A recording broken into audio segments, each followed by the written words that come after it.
fíjese nada más esta situación. Claudia Sheinbaum, la jefa de gobierno de la Ciudad de México, le pide a los de Frena ocupar casas de campaña o aclarar si se trata de un show, de un performance. Bueno, vamos a hablar con nuestra corresponsal Alina Duarte de este y otros temas. Mi querida Alina, ¿cómo estás? Buenas noches.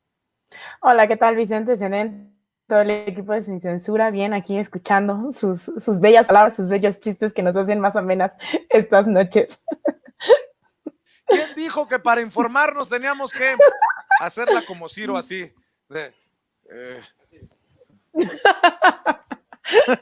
Ese parece Jorge Falcón, güey.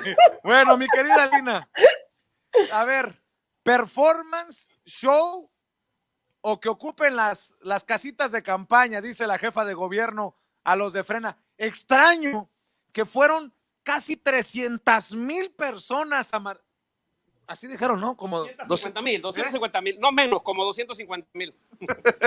Bueno, que fueron como 250,000, 300,000 personas, nótese mi sarcasmo, a marchar con Frena y no completan ni 500 ni 1,000 en el Zócalo, no sé ni cuántas haya. Mi querida Alina Duarte, tú que has estado por ahí, cuéntanos.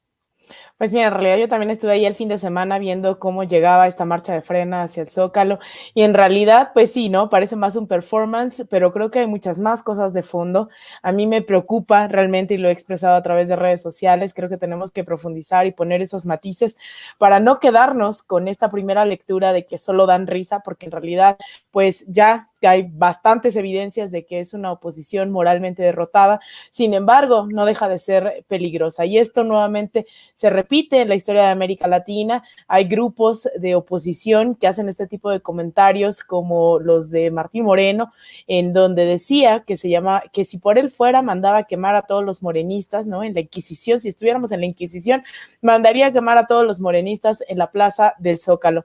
Bueno, pues a uno les parece que es exagerado, a otros simplemente que denotan este tufo fascista bajo el cual se maneja esta presunta ideología, porque ni siquiera está conformada claramente qué es lo que están pensando, sin embargo, pues tienen todos estos tintes fascistas que pasarán no como lo que él llamaba una idea literaria, ¿no? De este tuit. Sin embargo, yo recordaría a la audiencia que nos está viendo y por qué creo que siguen siendo peligrosos. Durante el 2014 en Venezuela, esta oposición que también habla en contra del comunismo, que habla de dictaduras, que habla de que se van a ir del país porque no tienen libertad de expresión, lo mismo ocurrió y ahí no se anduvieron con medias tintas. Salió la oposición venezolana, estos llamados guarimberos, así les dicen a quienes hacen estos bloqueos, destrozos y quemas, a quemar chavistas vivos. Hace 2 o 3 años también ocurrió lo mismo en Nicaragua, la oposición al gobierno de Daniel Ortega salió a quemar sandinistas vivos y esto evidentemente no fue publicado en los grandes medios de comunicación, sin embargo ocurrió. Entonces yo cuando escuché estos comentarios de que los quemaría vivos si fuera la Inquisición, en realidad eso está pasando ya en pleno siglo XXI en varios de nuestros países en América Latina. Entonces tampoco hay que subestimarlos y mucho menos cuando ya se bajaron de sus cochecitos, ¿no? Vinieron de varios estados, tuve la oportunidad de verlos y que en algún momento pues también me recordaban a esta oposición de estos gobiernos llamados progresistas en América Latina, que he tenido la oportunidad, el privilegio de documentar de cerca. En algún momento lo denuncié hace un año, intentaron entrar a mi casa cuando yo documentaba esta toma de la embajada de Venezuela en Washington, D.C. por parte de esta oposición, pues totalmente fascista. Intentaron entrar a mi casa, me agredieron, bueno, o sea, son las mismas personas, ¿no? O sea, tienen este mismo discurso y hay que estar bastante alertas porque la última vez en Venezuela se autoproclamaron presidentes a pesar de seguir siendo esa oposición moralmente derrotada. Entonces yo creo que no hay que bajar la guardia, sobre todo cuando hay gente que se deja llevar por estos discursos que no necesariamente forman parte de estos grupos de élite a los cuales pues evidentemente no están contentos con un gobierno que ha priorizado la redistribución de las riquezas y que es un discurso, lo hemos escuchado en muchísimas ocasiones, clasista, racista, elitista, ¿no? Creo que de eso no hay duda, que usa la religión como estandarte, no necesariamente como lo que predica, ¿no? Muchas de estas religiones pues no es el caso, están rezando todos los días para sacar a Andrés Manuel del Palacio espacio nacional usan estos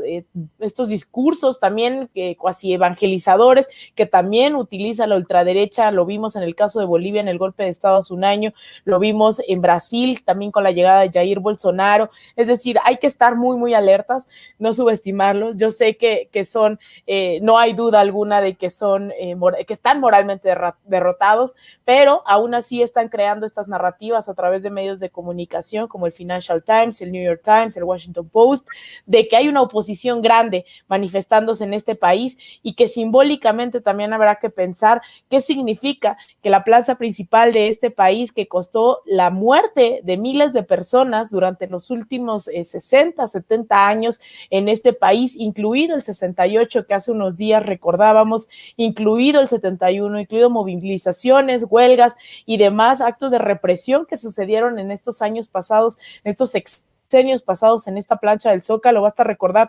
el desalojo de la CENTE en septiembre del 2013. Es decir, ¿qué implica que esa plaza que se ha construido con la lucha de miles y miles de personas durante tantas décadas esté ocupada por grupos con este tipo de discursos? Entonces no hay que bajar la guardia, hay que seguir muy al pendientes, pero sobre todo hay que debatirlo, hay que ponerlo en perspectiva desde los medios independientes, desde la movilización que se está planteando el próximo 24 de octubre, ¿no? Y no darles ese espacio ni cabida a que se vuelvan a repetir estos episodios golpistas y de desestabilización apoyados por los grandes medios de comunicación corporativos, tradicionales, a escala global. Entonces, bueno, hay que estar muy al pendientes también desde esa óptica de lo que está pasando con este movimiento totalmente golpista. Es más, te catafixio el tema que teníamos preparado de Trump para seguir por este sendero, mi querida Alina Duarte. Y es que mencionabas al Financial Times, este diario británico.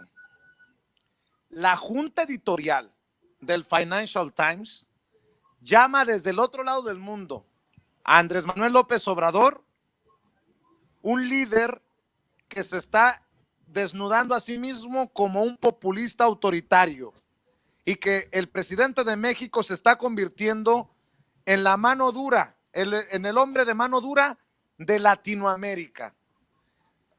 Me quiero echar atrás en la historia y pensar cómo se fue construyendo con mucho respeto y con mucha responsabilidad, cómo se fue construyendo, obviamente con sus diferencias y casos obviamente distintos, la imagen de Hugo Chávez desde los medios extranjeros, el propio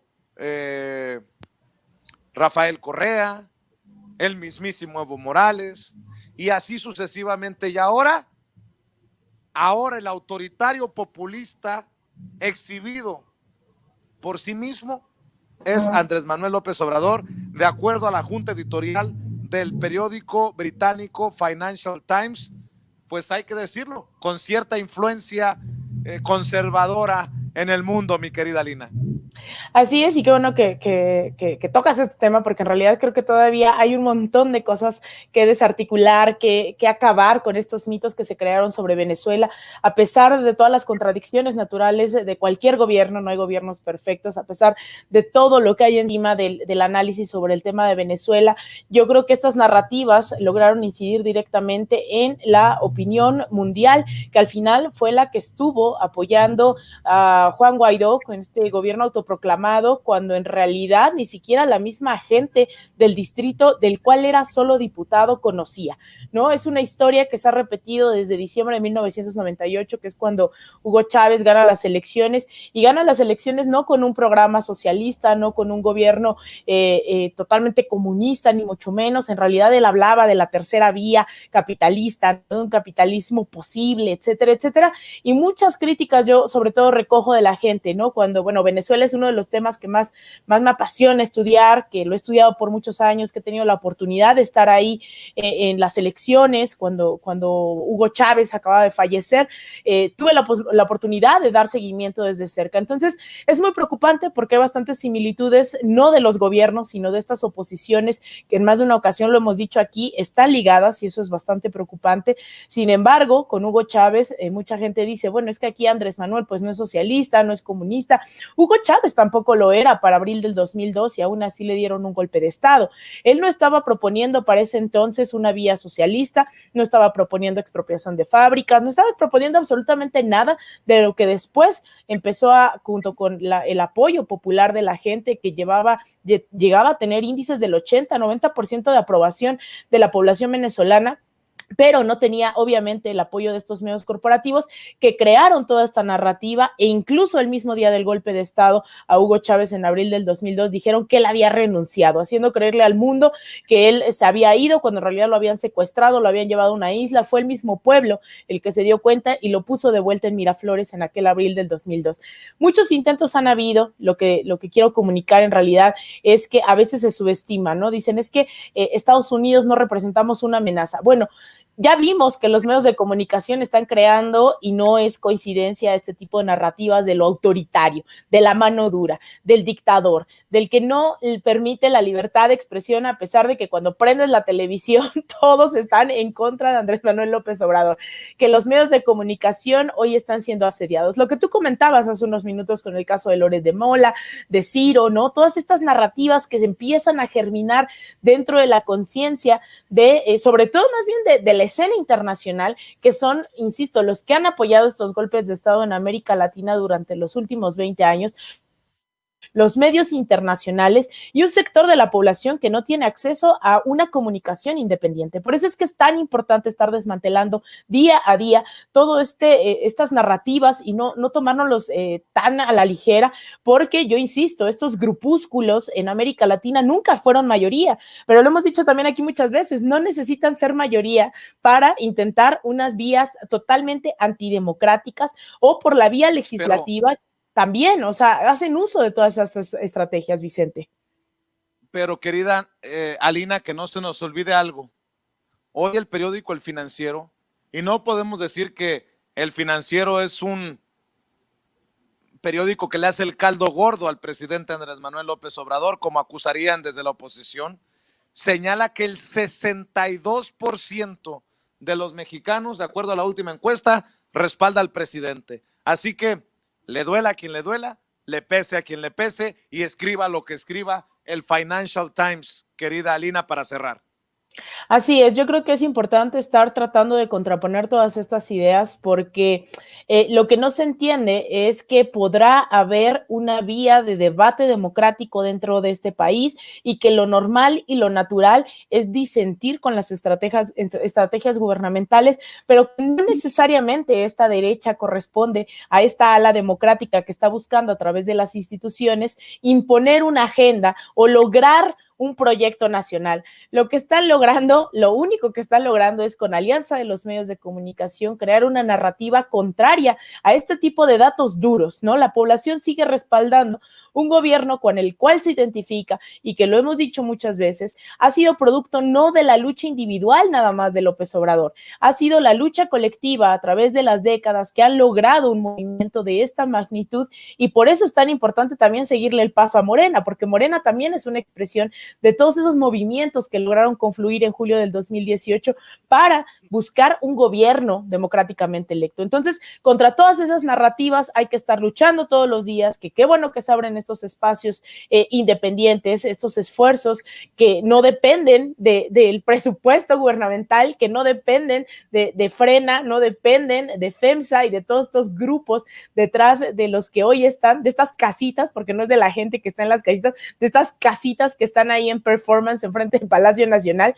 Entonces, muy importante, ¿no? Que la gente entienda que también no basta con votar, no basta con juntar firmas, no basta solo con estar informado, basta con estar actuando y es por eso que es tan importante ver qué va a pasar el próximo 24 de octubre, cuando la gente va a salir a las calles con sana distancia o manifestando este rechazo a estos grupos que definitivamente no tienen una agenda democrática, Vicente. Mi querida Lina, estamos al pendiente, vamos a cerrar invitando a la gente para que te apoyen tus esfuerzos independientes en las diferentes plataformas digitales.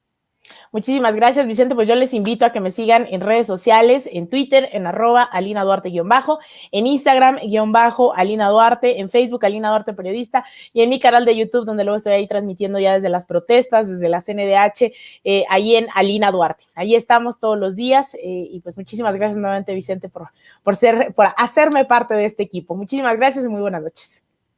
Que descanses, mi querida Lina. Es un honor para nosotros que seas nuestra corresponsal. A ver.